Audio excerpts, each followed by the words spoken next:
Now we're going to take a look at how to graph our exponential functions using our knowledge of parent functions and transformations. Now, this is the general form of an exponential function. B is your base. If your base is greater than 1, you're looking at an exponential growth function. If it is between 0 and 1, you're going to have an exponential decay. Now,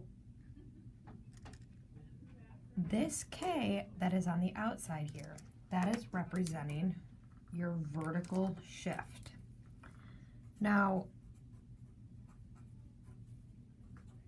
it is also going to be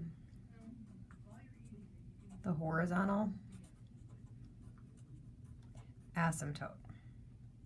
So your horizontal asymptote, which I call the ha, will always equal y equals k. And then we have to take a look at the fact that we have this x minus h here. Well, that's considered to be inside of the rule. So when we have something that is inside of the rule, that's considered to be the horizontal shift. And remember, the horizontal shift goes the opposite direction as the sun.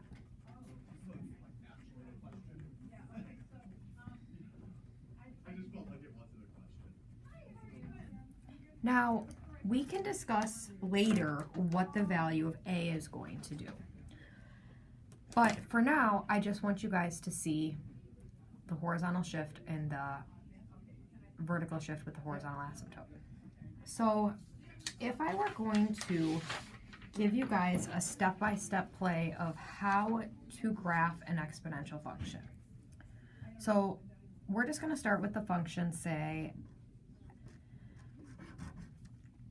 f of x equals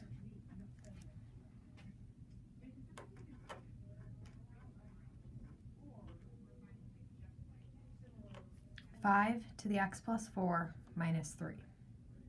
Now, when you're graphing exponential functions, the first thing that I need you guys to identify is I always need you to identify your parent function. So if you ever see me leave you with the initials PF, that's what I'm talking about.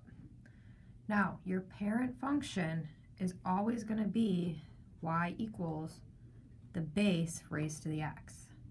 So in this problem, my base is 5. So my function is y equals 5 to the x is my parent function. So once I've identified my parent function, I just create a nice little table for my parent function. And most of the time, you guys are only going to be able to fit 3 points. So I always use -1, 0, and 1. Well, 5 to the 0 is 1. And then remember, if I raise it to the -1 and the 1, those are always reciprocals of each other. So I know 5 to the -1 is 1/5. So this is how I need to start. Now, from there, what we're going to do is we're going to identify our horizontal asymptote, and my horizontal asymptote comes from my vertical shift. So my vertical shift here would be down 3. So my horizontal asymptote is y equals -3. Then I also know that in addition to going down 3, I would go left 4. So what I'm going to do now is I'm just going to do a quick sketch for you. You have graphs that you can use, in which I'm going to draw in my horizontal asymptote at y equals -3. And this is now telling me that I'm going left 4. So if I go down 3 and left 4, I'm going to put an x there. Now, I've just used my shifts, but x is what I'm going to consider the new origin. I'm going to pretend like that is 0, 0. So if I'm pretending like that is 0, 0, and I have this table of values, well, I'm going to start here, and to graph 0, 1, I would just start at my new origin and go up 1. Well, then my next point is 1, 5. So I'm going to go back to my new origin. I'm going to go right 1 and up 5. And then I can go left 1, left 1, and then up a 5th. And so when I draw this, that's what my function's going to look like. Now, if I asked you guys to find, as x is approaching infinity, f of x is approaching what? Well, as my graph is going to continue going on to the right, it's going to keep getting bigger and bigger and bigger and bigger and bigger super fast, and it's going to be going towards infinity. But as x approaches negative infinity, it's going to start leveling out towards that horizontal asymptote.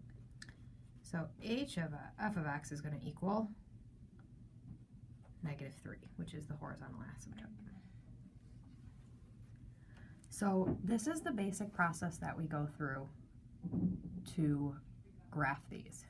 Find your parent function, create your table, find your horizontal asymptote, which was from your shifts of down 3.